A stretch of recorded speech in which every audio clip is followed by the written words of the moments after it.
I accidentally started this chapter. We're still in the first paragraph, though, so you didn't miss much. I went, oh no, I'm supposed to be live recording this.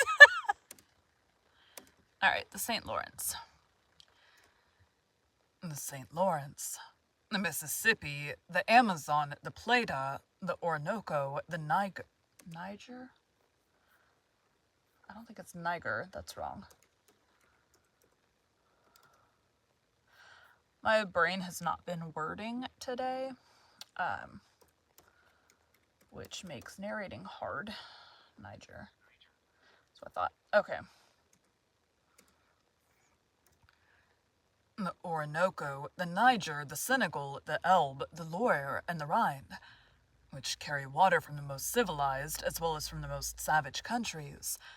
Magnificent fields of water, incessantly plowed by vessels of every nation, sheltered by the flags of every nation, and which terminates in those two terrible points, so dreaded by mariners, Cape Horn and the Cape of Tempests. My stomach keeps making noise. Grr. I feel like my light is set at something weird. Let's really wide it out. That's the right setting.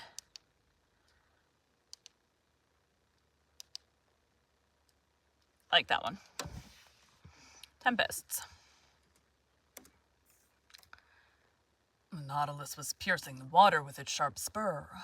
After having accomplished nearly 10,000 leagues in 3 months and a half, a distance greater than the great circle of the earth, where were we going now, and what was reserved for the future? The Nautilus, leaving the Straits of Gibraltar, had gone far out. It returned to the surface of the waves, and our daily walks on the platform were restored to us.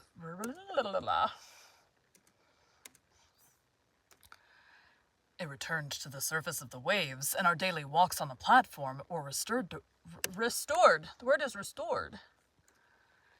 It returned to the surface of the waves, and our daily walks on the platform were restored to us. I mounted at once, accompanied by Ned Land and Conseil. At a distance of about 12 miles, Cape St. Vincent was dimly to be seen, forming the southwestern point of the Spanish peninsula. A strong southerly gale was blowing. The sea was swollen and billowy. It made the Nautilus rock violently. It was almost impossible to keep one's foot on the platform, which the heavy rolls of the sea beat over every instant, so we descended after inhaling some mouthfuls of fresh air.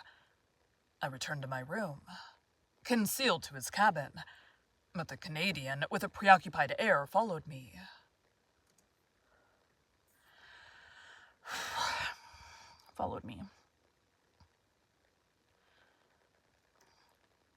A rapid passage across the Mediterranean had not allowed him to put his project into execution, and he could not help showing his disappointment. When the door of my room was shut, he sat down and looked at me silently. "Friend Ned," said I understand you, but you cannot reproach yourself. To have attempted to leave the Nautilus under the circumstances would have been folly." Ned Land did not answer. His compressed lips and frowning brow showed with him the violent possession this fixed idea had taken of his mind. "Let us see," I continued.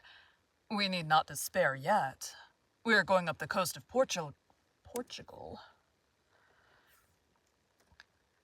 We are going up the coast of Oh my god. Telling you, words are not wanting to word. Portugal. We are going up the coast of Portugal again. France and England are not far off, where we can easily find refuge. Now, if the Nautilus, on leaving the Straits of Gibraltar, had gone to the south, Now, if the Nautilus, on leaving the Straits of Gibraltar, had gone to the south, if it had carried us towards regions where there were no continents, I should share your uneasiness. But we know now that Captain Nemo does not fly from civilized seas, and in some days I think you can act with security." Ned Land still looked at me fixedly.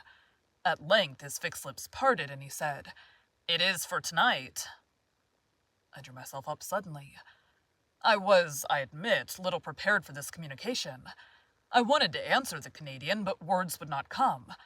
We agreed to wait for an opportunity.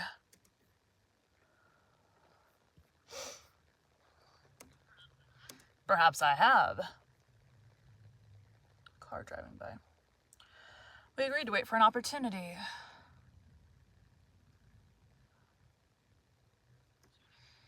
Continued Ned Land.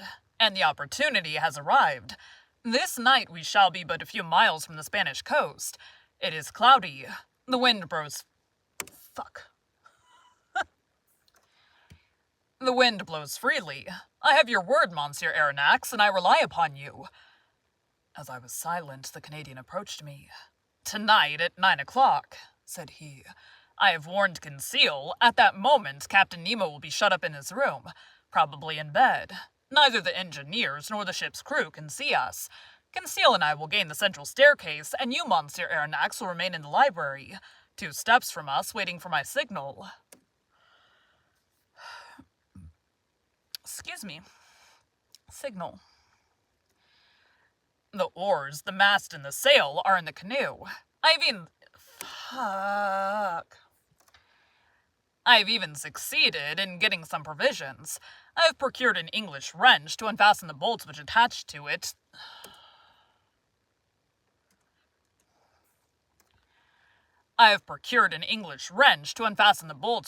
To the shell of the Nautilus, so all is ready till tonight. The sea is bad. That I allow, replied the Canadian.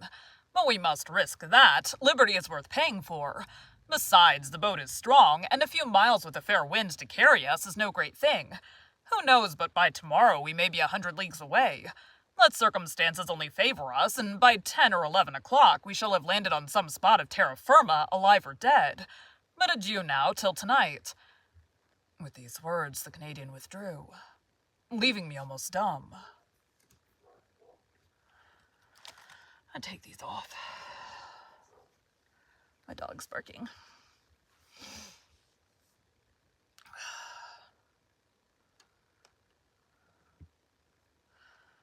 Leaving me almost dumb. Let's, hold on. Play back.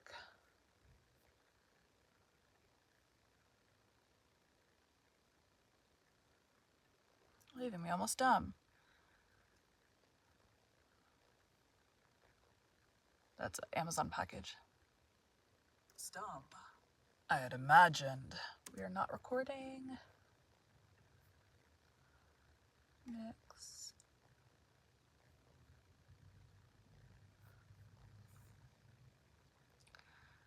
I have a phone case coming. My phone got, I have a tendency to drop my phone, so I have to have really good cases, and this is the second one of this type that I have dropped and cracked within, like, a year. No. The first one for, like, it's been less than 2 years, and I've had to replace the case 2 times, so I'm trying a different kind this time. I used to do OtterBoxes, but my OtterBox won't fit in the clip that's currently holding my phone, so I had to switch brands. Alright, dumb. I had imagined that, the chance gone, I should have time to reflect and discuss the matter. My obstinate companion had given me no time. And after all, what could I have said to him? Ned Land was perfectly right. There was almost the opportunity to profit by. Could I retract my word and take upon myself the responsibility of comprising the future of my companions? Tomorrow, Captain Nemo might take us far from on land. At that moment, a rather loud hissing noise told me that the reservoirs were filling, and that the Nautilus was sinking under the waves of the Atlantic. A sad day I passed, between the desire of regaining my liberty of action and of abandoning the wonderful Nautilus, and leaving my submarine studies incomplete. What dreadful hours I passed thus. Sometimes seeing myself and companion safely landed, sometimes wishing, in spite of my reason, that some unforeseen circumstance would prevent the realization of Ned Land's project. Twice I went to the saloon. I wished to consult the compass. I wished... My ears are stopped up. I wished to see if the direction the Nautilus was taking was bringing us nearer or taking us farther from the coast. But no, the Nautilus kept in Portuguese waters. I must therefore take my part and prepare for flight. My luggage was not heavy. My notes nothing more. As to Captain Nemo, I asked myself what he would think of our escape. What trouble, what wrong it might cause him, and what he might do in case of its discovery or failure. Certainly, I had no cause to complain of him. On the contrary, never was hospitality freer than his. In leaving him, I could not be taxed with ingratitude. No oath bound us to him. It was on the strength of circumstances he relied, and not upon our word, to fix us forever. I had not seen the captain since our visit to the island of Santorin. Would chance bring me to his presence before our departure? Would chance bring me to his presence before our departure? I wished it, and I feared it at the same time. I listened if I could hear him walking the room contiguous to mine. No sound reached my ear. I felt an unbearable uneasiness. This day of waiting seemed eternal. Hours struck too slowly to keep pace with my impatience. My stomach is making noises.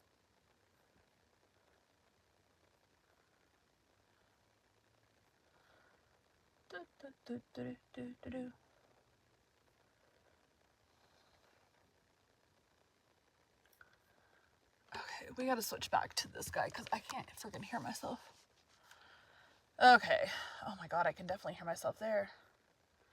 Alright, we're gonna go back to here.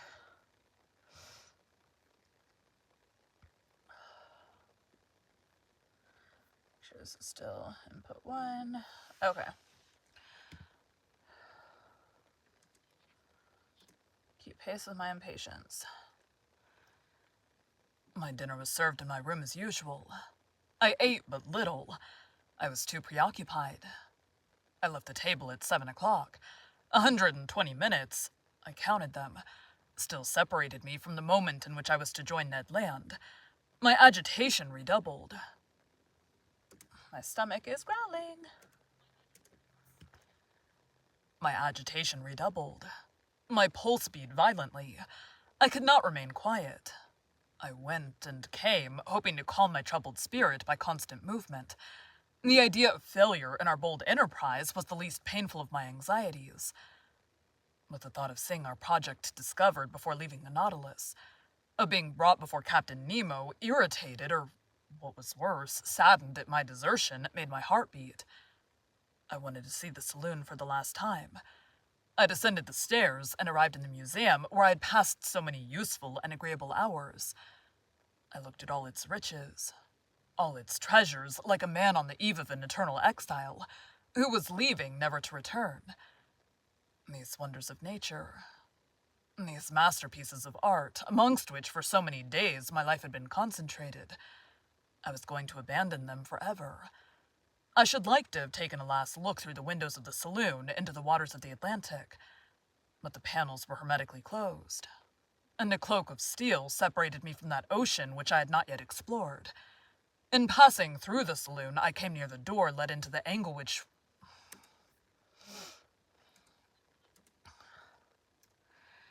In passing through the saloon, I came near the door led into the angle which opened into the captain's room. To my great surprise, this door was ajar. I drew back involuntarily. If Captain Nemo should be in his room, he could see me. But hearing no sound, I drew nearer. The room was deserted. I pushed open the door and took some steps forward. Still the same monk-like severity of aspect. Suddenly the clock struck 8.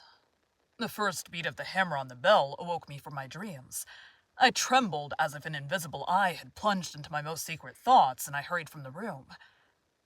There, my eye fell upon the compass.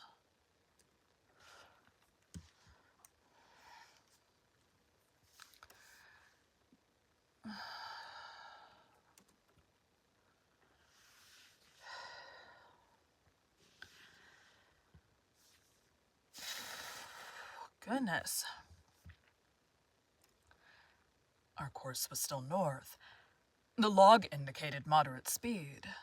The manometer a depth of about 60 feet. I returned to my room, clothed myself warmly, sea boots, an otterskin cap, a great coat of byssus, lined with sealskin. I was ready. I was waiting. The vibration of the screw alone broke the deep silence which reigned on board. I listened attentively. Would no loud voice suddenly inform me that Ned Land had been surprised in his projected flight? A mortal dread hung over me, and I vainly tried to regain my accustomed coolness.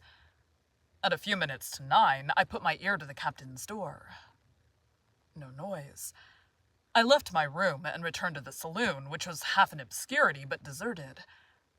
I opened the door communicating with the library. The same insufficient light.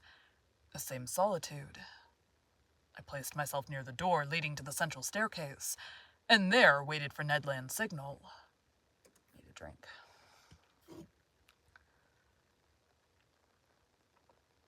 Or just water today. I've been doing, last couple days, throat coat. Didn't feel like throat coat today. At that moment, the trembling of the screw since... Oh, fuck. I do not know why everything has stopped up. It's driving me crazy. It's allergies. It's very frustrating allergies, but I'm sick of it.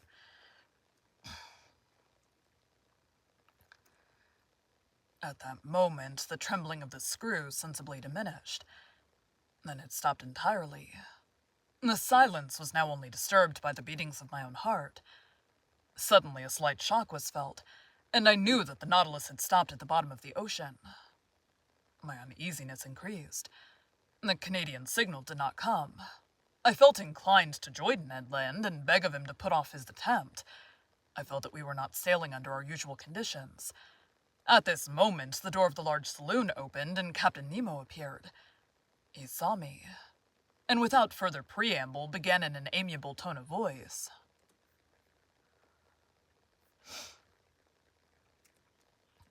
"Be quiet, Master Land." Voice. Sir, I've been looking for you. Do you know the history of Spain?"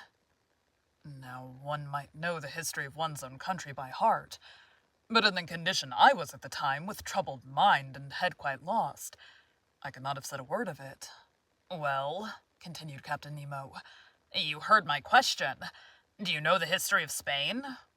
"Very slightly," I answered. "Well, here are learned men having to learn," said the captain. "Come, sit down, and I will tell you a curious episode in this history. Sir, listen well," said he. "This history will interest you on one side, for it will answer a question which doubtless you have not been able to solve." "I listen, Captain," said I, not knowing what my interlocutor was driving at, and asking myself if this incident was bearing on our projected flight. "Sir, if you have no objection, we will go back to 1702. You cannot be ignorant that your king, Louis XIV, thinking that the gesture of a potentate... I don't know this word. Potentate? Potentate? Potentate, okay.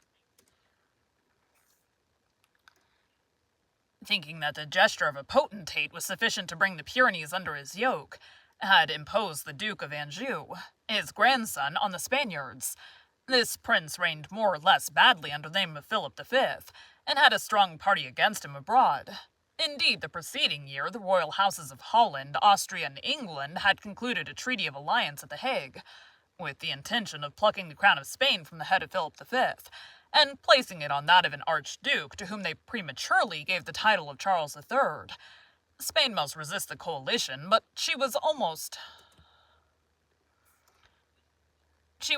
entirely unprovided with either soldiers or sailors. However, money would not fail them, provided that their galleons, laden with gold and silver from America, once entered their ports. And about the end of 1702,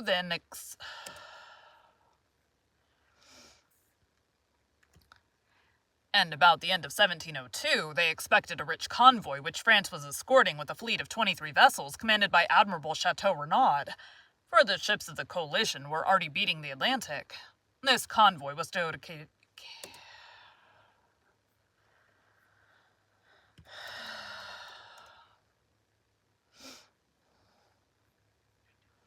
Cadiz.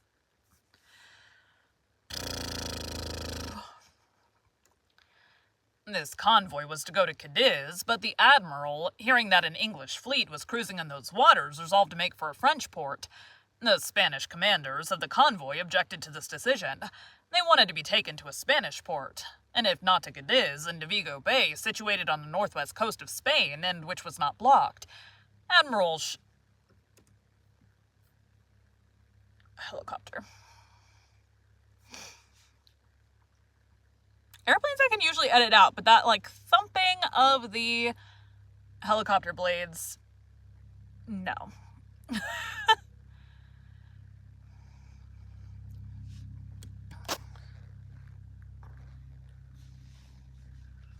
Just wait for it to pass.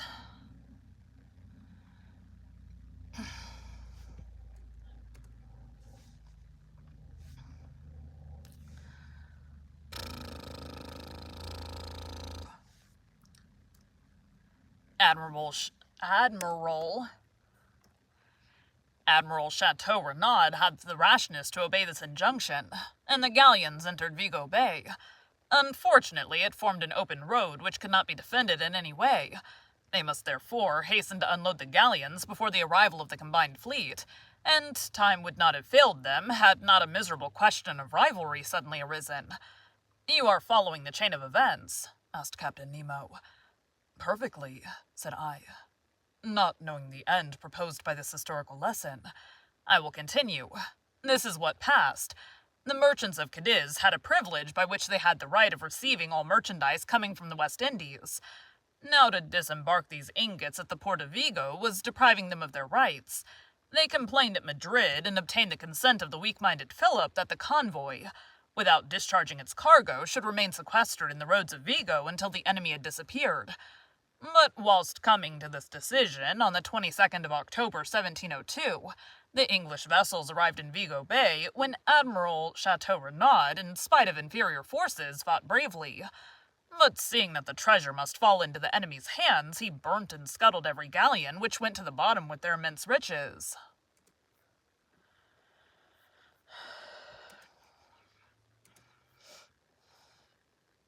Riches.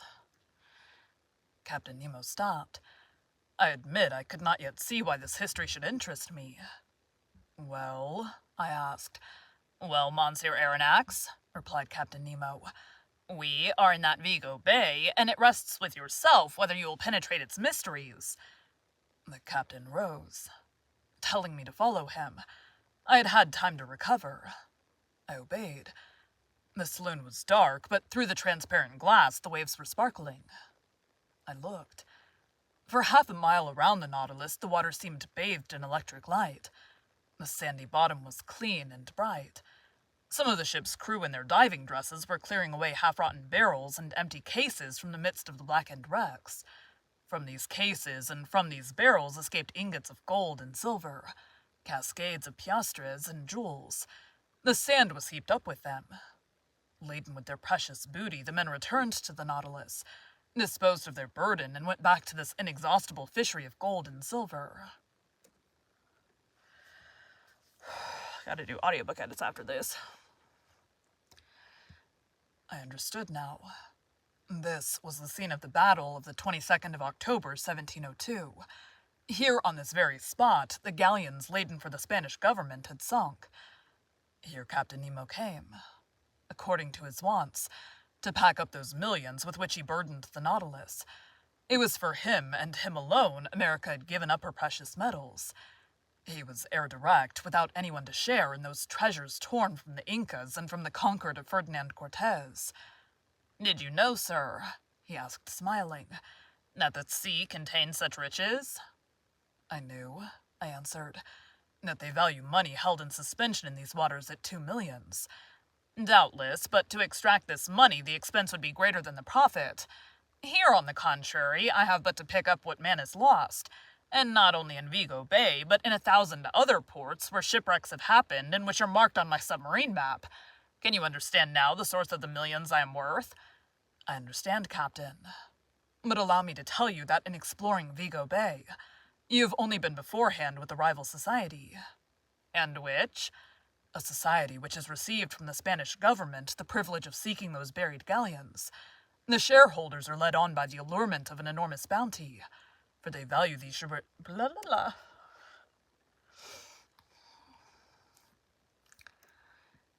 For they value these rich shipwrecks at 500 millions. 500 millions they were, answered Captain Nemo. But they are so no longer. Just so, said I, and a warning to those shareholders would be an act of charity. But who knows if it would be well received? What gamblers usually regret above all is less the loss of their money than of their foolish hopes. After all, I pity them less than the thousands of unfortunates to whom so much riches, well distributed, would have been profitable, whilst for them they will be forever barren. Whilst for them they will be forever barren. I had no sooner expressed this regret than I felt that it must have wounded Captain Nemo. Barren? He exclaimed with animation. Do you think, then, sir, that these riches are lost because I gather them? It is for myself alone, according to your idea, that I take the trouble to collect these treasures. Who told you that I did not make a good use of it? Do you think I am ignorant that there are suffering beings and oppressed races on this earth? Miserable creatures to console, victims to avenge. Do you not understand?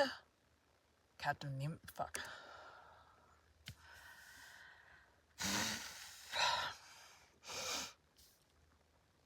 I'm gonna have to, take something. I don't freaking know. Captain Nemo stopped at these last words, regretting, perhaps, that he had spoken so much.